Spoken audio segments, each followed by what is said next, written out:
I had bought a 180-watt monocrystalline PERC solar panel to build an off-grid power supply for my ham radio shack. It was not giving good results as it was kept on a partially shaded terrace. I have been brainstorming on how to get the most out of my solar panel. Today I thought of lowering it onto the tiled roof of a portion of the ground floor of my home. There was no easy access to that region, and I decided to lower it tied onto nylon ropes. That is what you are seeing here. As the slant of the roof somewhat matches the latitude of this region, I did not have to keep it further slanted. Tiles have uneven surface, permitting some ventilation for the undersurface of the solar panel. That will reduce undue warming in bright sunlight. Undue warming of the solar panel can reduce its efficiency.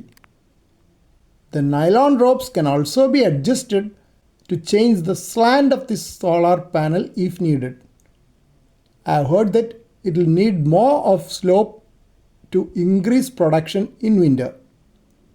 Solar panel has to be tilted southwards in northern hemisphere and the other way round in southern hemisphere. More tilt is needed at higher latitudes to make them face the sun better. You can see a PVC pipe on one side of the solar panel. That is to prevent water spout from the terrace falling directly on the joint in the cable. Hopefully that will prevent too much damage to the joint in the long run. Joint has already been secured by waterproofing tape bought online.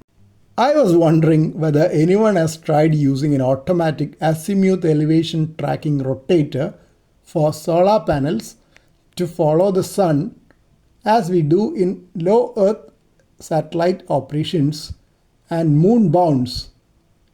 Maybe that will not be an economically sound option in view of the cost and energy used for the rotator. If it could be done in an energy efficient way, a computer program could drive the panel movement with changes from morning to evening and from winter to summer.